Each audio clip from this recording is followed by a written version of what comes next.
வணக்கம் ஃப்ரெண்ட்ஸ், இது உங்கள் அன்பு கதை நேரம் ஆடியோ நாவல் எபிசோட் 5. மதிய சூரியன் மெதுவாக உச்சியை நோக்கி ஏறிக்கொண்டிருந்தான். வீரன்குளம் அரசு மேல்நிலைப் பள்ளியில் மதிய மணி அடித்ததும் வகுப்பறைகளில் இருந்த மாணவர்கள் உற்சாகமாக வெளியே ஓடி வந்தார்கள். சிலர் மரத்தடியில் அமர்ந்து டிஃபன் பாக்ஸை திறந்தார்கள். சிலர் மைதானத்தில் கிரிக்கெட் பேட்டை எடுத்துக்கொண்டு விளையாட ஆரம்பித்தார்கள். பள்ளி வளாகம் சில நிமிடங்களில் குழந்தைகளின் சிரிப்பு சத்தத்தால் கலகலத்தது. யாழினி ஆசிரியர் அறைக்குள் வந்து தனது புத்தகங்களை மேசையின் மேல் வைத்தாள். அருகில் இருந்த தண்ணீர் பாட்டிலை எடுத்து குடித்துவிட்டு ஜன்னல் அருகே வெளியே பார்த்தாள். மாணவர்கள் கவலையில்லாமல் சிரித்துக் கொண்டு விளையாடுவதை பார்த்ததும் அவளுடைய முகத்திலும் தன்னிச்சையாக ஒரு புன்னகை வந்தது. அந்த நேரத்தில் அறிவியல் ஆசிரியர் சுமதி கையில் டிஃபன் பாக்ஸுடன் உள்ளே வந்தார். மேடம், தனியா உட்கார்ந்துருக்கீங்களே, வாங்க சேர்ந்து சாப்பிடலாம். யாழினி மரியாதையாக சிரித்தாள். பரவாயில்ல மேடம், நான் வீட்ல இருந்து சாப்பாடு எடுத்துட்டு வந்திருக்கேன்.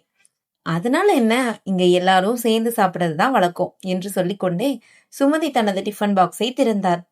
அதை பார்த்த யாழினியும் தனது டிஃபன் பாக்ஸை எடுத்தாள். நீங்க எந்த ஊர் மேடம் என்று சுமதி இயல்பாக கேட்டார். சென்னை. அப்படியா, இந்த கிராம வாழ்க்கை எல்லாம் புதுசா இருக்குமே என்றதும் யாழினி ஒரு நொடி யோசித்தாள். புதுசுன்னு சொல்ல முடியாது, ஆனா நிறைய வருஷத்துக்கு அப்புறம் திரும்பி வந்த மாதிரி ஒரு உணர்வு இருக்கு. அவள் சொன்ன அந்த கடைசி வார்த்தை சுமதிக்கு புரியவில்லை. அதற்கு மேல் எதுவும் கேட்காமல், இன்னும் கொஞ்ச நாள் போனா இந்த ஊரையே விட்டு போக மனசு வராது, எங்க ஊரு மனுஷங்க அப்படி என்று சிரித்தார். யாழினியும் பதிலுக்கு சிரித்தாள். அதே நேரத்தில் பள்ளியிலிருந்து சற்று தூரத்தில் இருந்த வயலில் ஆதவன் கால் சட்டையை முழங்கால் வரை மடித்து கொண்டு வரப்புக்குள் இறங்கி தண்ணீர் சரியாக பாய்கிறதா என்று பார்த்து கொண்டிருந்தான். மழை பெய்து 2 நாட்கள் தான் ஆகியிருந்ததால் சில இடங்களில் வரப்பு உடைந்து தண்ணீர் வெளியேறி கொண்டிருந்தது. இப்படி விட்டா மாலைக்குள்ள பாதி தண்ணி வெளியே போயிடும் என்று தனக்கு தானே முணுமுணுத்து கொண்டவன் மண்வெட்டியை எடுத்து உடைந்த இடத்தை அடைக்க ஆரம்பித்தான். அப்போது சைக்கிள் மணி சத்தம் கேட்டது. டேய் ஆதி என்று கூப்பிட்டபடியே செந்தில் வரப்பின் ஓரத்தில் வந்து நின்றான். ஆதவன் தலை நிமிர்ந்து பார்த்தான். என்னடா இந்த வெயில்ல இங்க வர்ற என்றதும், உன்னை பார்க்கத்தான் என்றான். என்ன பார்க்கவா, என்ன விஷயம்? செந்தில் சைக்கிளை ஸ்டாண்ட் போட்டு நிறுத்திவிட்டு சிரித்தபடி அருகில் வந்தான். விஷயம் இல்லாம உன்னை பார்க்க கூடாதா? ஆதவன் சிரித்தான். சரி சொல்லு, ஏதோ இருக்குன்னு உன் முகத்திலே தெரியுது. செந்தில் சுற்றிலும் யாரும் இல்லையா என்று ஒரு முறை பார்த்துவிட்டு மெதுவாக ஆதவனின் அருகில் வந்து நின்றான். என்னடா இவ்வளவு சீரியஸா சுற்றி முத்தி பார்த்துட்டு வர்ற என்று ஆதவன் சிரித்தபடியே கேட்டான். செந்தில் தலையை சொரிந்து கொண்டு, சீரியஸான விஷயம் எதுவும் இல்லடா, ஆனா கொஞ்சம் முக்கியமான விஷயம் என்றான். சரி சொல்லு. இன்னைக்கு காலையில சந்தைக்கு போயிருந்தேன். அங்க ராமு மாமா பேசிட்டு இருந்தாரு. என்ன பேசிக்கிட்டு இருந்தாரு? நம்ம ஊருக்கு புதுசா வந்திருக்கிற அந்த இங்கிலீஷ் மிஸ்ஸ பத்தி தான். ஆதவன் மண்வெட்டியை மண்ணில் ஊன்றிவிட்டு அவனை பார்த்தான். அவங்கள பத்தி என்ன? அட பெருசா ஒண்ணுமில்ல, 2 நாள்லயே பசங்க எல்லாருக்கும் பிடிச்சிட்டாங்களாம். பயப்படாம பேச வைக்கிறாங்களாம். அதுதான் ஊர்ல பேசிட்டு இருந்தாங்க. அது நல்ல விஷயம் தானே? ஆமாடா, நல்ல விஷயம்தான். செந்தில் வேண்டுமென்றே ஒரு சின்ன இடைவெளி விட்டான். ஆனா உன் பேரும் அதுல அடிபட்டுச்சு. ஆதவன் புரியாமற் பார்த்தான். என்னடா சொல்ற என்றான். அட காலையில பஸ் பிரேக் டவுன் ஆனப்ப நீ கூட்டிட்டு வந்தது, அப்புறம் மழை நாள்ல வீட்டுல விட்டது, இதெல்லாம் ஊர்ல யாருக்கு தெரியாம போகுமா? ஆதவன் சிரித்து கொண்டே தலையசைத்தான். இந்த ஊர்ல ஒரு விஷயம் நடந்தா அடுத்த 1 மணி நேரத்துல எல்லாருக்கும் தெரிஞ்சிடும். அதான் சொல்றேன். அதுல என்ன தப்பு? உதவி கேட்டாங்க, பண்ணேன். நானும் அதைத்தான் சொன்னேன். அப்புறம் என்ன? அப்புறம் சில பேரு ஆதி மாறிட்டானேன்னு கிண்டல் பண்ண ஆரம்பிச்சிட்டாங்க என்றதும் ஆதவன் சிரிப்பை அடக்க முடியாமல் சிரித்தான். அட பாவிகளா, உதவி பண்ணினாலும் பேசுவாங்களா? ஊரு அப்படித்தாண்டா, 4 பேரு 4 விதமா பேசுவாங்க என்றான் செந்தில். ஆதவன் மண்வெட்டியை மீண்டும் எடுத்துக்கொண்டு வரப்பை சரி செய்ய ஆரம்பித்தான். அவங்க பேசுறதுக்காக நான் மாற முடியாது. யாருக்காவது உதவி தேவைப்பட்டா நாளைக்கும் பண்ணுவேன் என்றான் சாதாரணமாக. அதான் மச்சா நீ என்று செந்தில் அவனை பார்த்து புன்னகைத்தான். அந்த நேரத்தில் வரப்பின் மறுபக்கத்திலிருந்து ஆதி என்று ஒரு வயதான குரல் கேட்டது. இருவரும் திரும்பி பார்த்தார்கள். வயலின் ஓரமாக நடந்து வந்து கொண்டிருந்தார் கிராமத்தின் பெரியவர் சண்முகம். கையில் ஒரு துணிப்பை, முகத்தில் வழக்கமான புன்னகை. வணக்கம் தாத்தா என்று ஆதவன் மரியாதையாக முன்னே சென்றான். நல்லா இருக்கியாப்பா? நல்லா இருக்கேன். உன்னை தேடித்தான் வந்தேன். என்ன விஷயம் தாத்தா? சண்முகம் மெதுவாக மூச்சை சரி செய்து விட்டு, நாளைக்கு கோயில்ல ஆடி வெள்ளிக்கிழமை விசேஷ பூஜை. மாலையில கோயில் மண்டபத்தை சுத்தம் பண்ணணும். ஊர்ல இருந்த பசங்க எல்லாம் வராங்க, நீயும் வந்துடு. ஆதவன் யோசிக்காமலே கண்டிப்பா வரே தாத்தா என்றான். சரிப்பா, நான் கிளம்புறேன் என்று சொல்லிவிட்டு அவர் மெதுவாக நடந்து சென்றார். அவர் சென்ற பிறகு செந்தில் ஆதவனை பார்த்து, பாத்தியா, ஊர்ல எந்த நல்ல காரியம்னாலும் முதல்ல உன்னைத்தான் தேடி வராங்க. ஆதவன் லேசாக சிரித்தான். அது நம்ம ஊரு, ஒருத்தருக்கு ஒருத்தர் உதவி பண்ணிக்கிறது தான் வழக்கம் என்றான். அதே நேரத்தில் வீரன்குளம் கல்லூரியில் ப்ராஜெக்ட் சப்மிஷன் முடித்த மகிழ்ச்சியுடன் காவ்யா தனது தோழிகளுடன் வகுப்பறையை விட்டு வெளியே வந்து கொண்டிருந்தாள். காவ்யா, உன் பிரசன்டேஷன் ரொம்ப நல்லா இருந்துச்சு என்று ஒரு தோழி பாராட்டினாள். காவ்யா சிரித்தாள். அதுக்கு ஒரு காரணம் இருக்குது என்று சொல்லிவிட்டு மனதிற்குள் யாழினியை நினைத்தாள். மாலை வீட்டுக்கு போறதுக்கு முன்னாடி மிஸ்ஸ கண்டிப்பா பார்த்து தேங்க்ஸ் சொல்லணும் என்று முடிவு செய்தவள் தோழிகளோடு கல்லூரி வளாகத்தை நோக்கி நடந்தாள். மதிய வகுப்புகள் முடிந்ததும் கல்லூரி வளாகம் மெதுவாக அமைதியாக தொடங்கியது. மாணவர்கள் குழுக்களாக நின்று பேசிக்கொண்டே பேருந்து நிறுத்தத்தை நோக்கி நடந்தார்கள். மரத்தடியில் நின்றிருந்த காவ்யா தனது ப்ராஜெக்ட் ஃபைலை மீண்டும் ஒரு முறை திறந்து பார்த்தாள். அதில் ஆசிரியர் சிவப்பு பேனாவில் எழுதியிருந்த வெல்டன் என்ற வார்த்தையை பார்த்ததும் அவளுடைய முகத்தில் பெருமையான புன்னகை மலர்ந்தது. என்ன காவ்யா, இன்னும் அதையே பார்த்துட்டு இருக்க என்று அவளுடைய தோழி நந்தினி சிரித்தபடி கேட்டாள். சும்மாதான், நேத்து வரைக்கும் இந்த ப்ராஜெக்ட நினைச்சு ரொம்ப பயந்தேன். ஆனா இன்னைக்கு எல்லாம் நல்லபடியா முடிஞ்சு. அதான் சொன்னேல, நீ ஓவரா டென்ஷன் ஆகுற என்றதும் காவ்யா சிரித்து கொண்டே தலையசைத்தாள். இல்ல, உண்மையாவே ஒரு மிஸ் ஹெல்ப் பண்ணலைன்னா இன்னும் நான் தடுமாறி இருப்பேன். அப்படியா, சரி, நாளைக்கு அவங்களுக்கு கண்டிப்பா ட்ரீட் கொடு என்றாள். ட்ரீட்டா என்று சிரித்தாள் காவ்யா. ஆமா, நல்லா சொல்லி கொடுத்ததுக்கு என்றதும் இருவரும் சிரித்துக்கொண்டே பேருந்தில் ஏறினார்கள். அதே நேரத்தில் வீரன்குளம் அரசு மேல்நிலைப் பள்ளியில் கடைசி மணி ஒலித்தது.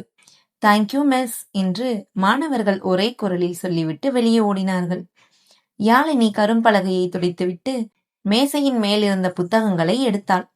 வகுப்பறையை விட்டு வெளியே வந்தவள் நீண்ட வராண்டா வழியாக மெதுவாக நடந்தாள். பள்ளி வளாகம் சில நிமிடங்களில் வெறிச்சோட ஆரம்பித்திருந்தது. வாசலுக்கு அருகில் வந்தபோது ராமமூர்த்தி சார் எதிரே வந்தார். என்ன மேடம், இன்னைக்கு நாள் எப்படி போச்சு? ரொம்ப நல்லா போச்சு சார். பசங்க எல்லாரும் நல்லா ஒத்துழைக்கிறாங்க. அப்படித்தான் இருப்பாங்க, கொஞ்சம் அன்பா பழகுனா போதும். யாழினி புன்னகையுடன் தலையசைத்தாள். சரி சார், நான் கிளம்புறேன். சரிம்மா, பத்திரமா போயிட்டு வாங்க. பள்ளி வாசலை விட்டு வெளியே வந்த யாழினி கிராமச்சாலையில் மெதுவாக நடக்க ஆரம்பித்தாள். மழை பெய்து ஒரு நாள் ஆகியிருந்ததால் சாலையோர மரங்களும் வயல்களும் இன்னும் பசுமையாக தெரிந்தன. காற்று வீசும் போதெல்லாம் ஈரமான மண் வாசனை மனதை நிறைத்தது. அவள் நடந்து கொண்டிருக்கும் போதே எதிரே சைக்கிளில் வந்த ஒரு சிறுவன் திடீரென்று பிரேக் பிடித்து நின்றான். வணக்கம் மிஸ். வணக்கம், வீட்டுக்கா போற? ஆமா மிஸ். சரி, பத்திரமா போ என்றதும் சரிங்க மிஸ் என்று சொல்லிவிட்டு அவன் சைக்கிளை மிதித்து கொண்டு சென்றான். அந்த சிறிய மரியாதை கூட யாழினியின் மனதை லேசாக்கியது. இந்த ஊரு குழந்தைங்களோட மனசு ரொம்ப அழகா இருக்கு என்று நினைத்தபடியே அவள் வீட்டை நோக்கி நடந்தாள். அதே நேரத்தில் வயல் வேலையை முடித்த ஆதவன் மண்வெட்டியை தோளில் போட்டுக்கொண்டு வரப்பிலிருந்து வெளியே வந்தான். கிணற்றருகே இருந்த மோட்டாரை அணைத்துவிட்டு கைகளையும் முகத்தையும் தண்ணீரால் கழுவினான். இன்னைக்கு வேலை ஓரளவுக்கு முடிஞ்சிருச்சு என்று தனக்குத்தானே சொல்லி கொண்டவன் பைக்கை நோக்கி நடந்தான். அவனுக்கு தெரியாமல் இன்னும் சில நிமிடங்களில் அதே மாலை அவனுக்கும் யாழினிக்கும் எதிர்பாராத ஒரு சந்திப்பு காத்திருந்தது. மாலை நேரம் சூரியன் மேற்கே சாய ஆரம்பித்திருந்தான். வீரன்குளம் முழுவதும் மாலை காற்று மெதுவாக வீசிக்கொண்டிருந்தது. பள்ளியிலிருந்து வீட்டை நோக்கி நடந்த யாழினி வழக்கம் போல் அவசரப்படாமல் சாலையோர மரங்களையும் வயல்வெளியையும் ரசித்தபடியே நடந்தாள். 2 நாட்களுக்கு முன்பு இந்த சாலை அவளுக்கு புதிதாக இருந்தது. ஆனால் இப்போது ஒவ்வொரு திருப்பமும் கொஞ்சம் கொஞ்சமாக பழக ஆரம்பித்திருந்தது. வீட்டை அடைந்தவள் கதவை திறந்து உள்ளே சென்றாள். கைப்பையை மேசையின் மேல் வைத்துவிட்டு ஜன்னல்களை திறந்தாள். மாலை காற்று அறைக்குள் நுழைந்ததும் நாள் முழுக்க இருந்த சோர்வு கொஞ்சம் குறைந்தது. சமையல் அறைக்குள் சென்று ஒரு டம்ளர் தண்ணீர் குடித்துவிட்டு வாசலில் இருந்த செடிகளுக்கு தண்ணீர் ஊற்ற ஆரம்பித்தாள். மல்லிகை செடியின் அருகே குனிந்து உலர்ந்திருந்த சில இலைகளை மெதுவாக எடுத்துவிட்டு புதிதாக மலர்ந்திருந்த வெள்ளை மல்லிகை பூக்களை பார்த்து ரசித்தாள். இன்னைக்கு இன்னும் நிறைய பூ பூத்திருக்கே என்று தனக்குத்தானே சிரித்துக் கொண்டாள். அந்த நேரத்தில் வெளியே யாரோ மிஸ் என்று அழைக்கும் குரல் கேட்டது. யாழினி திரும்பி பார்த்தாள். வாசலுக்கு வெளியே காவ்யா நின்று கொண்டிருந்தாள். முகம் முழுக்க சந்தோஷம். கையில் இனிப்பு வைத்திருந்த ஒரு சிறிய கவர். அட காவ்யா, உள்ளவா? இல்ல மிஸ், ரொம்ப நேரம் இருக்க மாட்டேன். இன்னும் நான் வீட்டுக்கு கூட போகல. நேரா இங்கதான் வரேன் என்றாள். பரவாயில்ல, முதல்ல உள்ளவா என்று அன்பாக அழைத்தாள் யாழினி. காவ்யா உள்ளே வந்து சுற்றிலும் ஒரு முறை பார்த்தாள். வீடு நல்லா செட் ஆயிடுச்சு மிஸ். கொஞ்சம் கொஞ்சமா பழகிடுறேன். மிஸ், சொல்லு. இன்னைக்கு ப்ராஜெக்ட் ரொம்ப நல்லபடியா முடிஞ்சிருச்சு. அவளுடைய குரலில் இருந்த சந்தோஷத்தை பார்த்த யாழினிக்கும் மகிழ்ச்சியாக இருந்தது. அப்படியா, ரொம்ப சந்தோஷம். அதுக்கு தான் உங்களுக்கு தேங்க்ஸ் சொல்லிட்டு போகலான்னு வந்தேன். அட, இதுக்கெல்லாம் தேங்க்ஸ் எதுக்கு? இல்ல மிஸ், நேத்து நீங்க அவ்வளவு பொறுமையா சொல்லி கொடுக்கலனா இன்னைக்கும் நான் பயந்துட்டே இருந்திருப்பேன். யாழினி சிரித்தாள். நான் கொஞ்சம் ஹெல்ப் பண்ணேன். நல்லா பிரசன்டேஷன் பண்ணது நீதானே? காவ்யா வெக்கப்பட்டு சிரித்தாள். இது உங்களுக்காக என்று கையில் இருந்த இனிப்பு கவரை நீட்டினாள். யாழினி உடனே வாங்கவில்லை. என்ன இது என்று கேட்டாள். சின்ன ஸ்வீட் மிஸ். நல்ல விஷயம் நடந்ததுனால கொடுக்கணும்னு வாங்கிட்டு வந்தேன். இதெல்லாம் எதுக்கு? வாங்க மிஸ், இல்லைனா எனக்கு தான் கஷ்டமா இருக்கும். அவள் அவ்வளவு உரிமையோடு சொன்னதால் யாழினி சிரித்தபடியே அந்த கவரை வாங்கி கொண்டாள். ரொம்ப தேங்க்ஸ். அச்சோ, மறுபடியும் தேங்க்ஸ் சொல்லிட்டீங்க. இருவரும் ஒரே நேரத்தில் சிரித்தார்கள். அந்த அந்த நேரத்தில் வீட்டின் வாசலுக்கு வெளியே ஒரு பைக்கின் சத்தம் கேட்டது. காவ்யா திரும்பி பார்த்தாள். அண்ணா வந்துட்டாரு என்று சொல்லிக்கொண்டே வெளியே ஓடினாள்.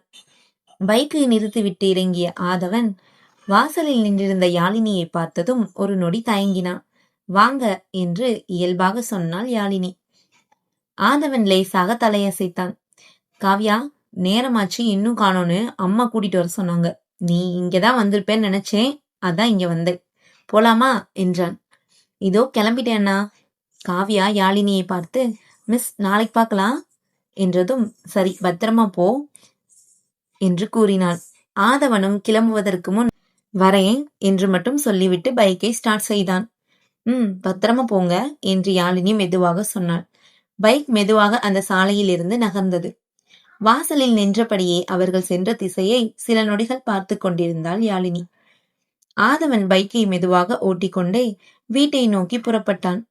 பின்னால் அமர்ந்திருந்த காவ்யா கையில் இருந்த பையை மடியில் வைத்துக்கொண்டு சும்மா இருக்க முடியாமல் பேச ஆரம்பித்தாள்.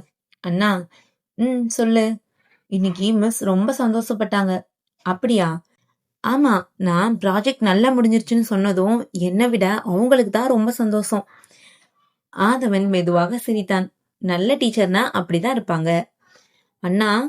என்ன? நீங்க ஆரம்பத்துல சொன்ன மாதிரி இல்ல. ஆதவன் புரியாமல் கேட்டான். என்ன சொன்னேன்? முதல் நாள்ல மிஸ் கொஞ்சம் கோபக்காரங்க மாதிரி இருக்காங்கன்னு சொன்னீங்கல்ல? ஆமா. இப்போ அவங்களோட பழகுனா தெரியுது, ரொம்ப நல்லவங்க. ஆதவன் சில நொடிகள் அமைதியாக இருந்தான். ஆளுங்களை முதல் பார்வையிலேயே எடை போடக்கூடாதுன்னு சொல்லுவாங்க, அது உண்மைதான் போல என்றதும் அவனுடைய அந்த வார்த்தையை கேட்டு காவ்யா சிரித்தாள். அடடே, 2 நாள்லயே இவ்வளவு பெரிய கருத்தெல்லாம் சொல்ல ஆரம்பிச்சிட்டீங்களே. ஏய், சும்மா வா என்றதும் சரி சரி என்று சிரித்து கொண்டே அமைதியானாள். வீட்டை அடைந்ததும் வாசலில் காத்திருந்த காமாட்சி, வந்துட்டீங்களா என்று புன்னகையுடன் கேட்டாள். வந்துட்டோமா என்றதும், காவ்யா, ப்ராஜெக்ட் எப்படி பண்ண? சூப்பரா முடிஞ்சிருச்சுமா. அப்படியா? நல்ல விஷயம்தான். அதெல்லாம் மிஸ் சொல்லி கொடுத்ததுனாலதான். அப்படின்னா நாளைக்கு அவங்கள பார்த்தா ஏ சார்பாவும் ஒரு நன்றி சொல்லிடு. சொல்றேம்மா. அப்படியே ஒரு நாள் வீட்டுக்கு கூப்பிடு என்று சொல்லிவிட்டு காமாட்சி உள்ளே சென்றார். ஆதவன் வாசலில் இருந்த பெஞ்சில் அமர்ந்து நாள் முழுக்க வயலில் வேலை செய்த சோர்வை போக்க ஒரு டம்ளர் தண்ணீரை குடித்தான். அவனுடைய மனதில் இன்று யாழினி சிரித்த முகம்தான் திரும்ப திரும்ப வந்து கொண்டிருந்தது. முதல் நாள் பார்த்த மாதிரி இல்ல, சிரிச்சா முகமே மாறிடுது என்று நினைத்தவன் உடனே தனக்குத்தானே சிரித்து கொண்டான். என்னடா ஆதி, எதுக்கு இதெல்லாம் யோசிக்கிற என்று மனதிற்குள் சொல்லிக்கொண்டே எழுந்து உள்ளே சென்றார். அதே நேரத்தில் யாழினி வீட்டில் தனியாக அமர்ந்து காவ்யா கொடுத்திருந்த இனிப்பு கவரை திறந்தாள். ஒரு சிறிய லட்டு. அதை பார்த்தவள் அறியாமல் சிரித்தாள். இந்த ஊர் மனுஷங்க சின்ன சந்தோஷத்தை கூட எவ்வளவு மனசார பகிர்ந்துக்கிறாங்க என்று மெதுவாக சொல்லிக் கொண்டாள். அந்த இனிப்பிலிருந்து ஒரு துண்டை எடுத்து சாப்பிட்டாள். அந்த நேரத்தில் அவளுடைய பார்வை மேஜையின் மீது இருந்த பழைய டைரியின் மீது விழுந்தது. மெல்ல அதை எடுத்து திறந்தாள். நடுவில் இருந்த அந்த பழைய புகைப்படம் மீண்டும் அவள் கையில் வந்தது. புகைப்படத்தில் இருந்த சிறுவனின் முகத்தை விரலால் வருடியபடி மெதுவாக சிரித்தாள். இன்னும் உன்னை எனக்கு அடையாளம் தெரியல, ஆனா ஏனோ உன்னை நெருங்கி வந்துட்டே இருக்கேன்னு மட்டும் மனசு சொல்லுது என்று மெதுவாக முணுமுணுத்தாள். அந்த நொடியில் வீட்டுக்கு வெளியே தெருவிளக்கின் மங்கலான ஒளியில் ஒரு கருப்பு நிற கார் மெதுவாக வந்து நின்றது. காருக்குள் இருந்த மனிதன் யாழினியின் வீட்டை சில நொடிகள் அமைதியாக பார்த்து கொண்டிருந்தான். பிறகு தனது கைபேசியை எடுத்தான். சார், சொல்லு. அவங்க இங்க நல்லா செட்டில் ஆக ஆரம்பிச்சிட்டாங்க. மறுமுனையில் இருந்த குரல் எந்த பதற்றமும் இல்லாமல் கேட்டது. அவளை கவனிச்சுக்கிட்டே இரு. சரி சார். அவசரப்பட்டு எதுவும் செய்யாத. சரிங்க சார் என்றதும் அழைப்பு துண்டிக்கப்பட்டது. அந்த மனிதன் மீண்டும் ஒரு முறை யாழினியின் வீட்டை பார்த்தான். பிறகு கார் மெதுவாக இருளுக்குள் மறைந்தது. ஆனால் யாழினியை கண்காணிக்கும் அந்த மனிதர் யார்? அவன் யாருடைய கட்டளைக்காக வேலை செய்கிறான்? அந்த பழைய புகைப்படத்துக்கும் அந்த கருப்பு காருக்கும் ஏதாவது தொடர்பு இருக்கிறதா?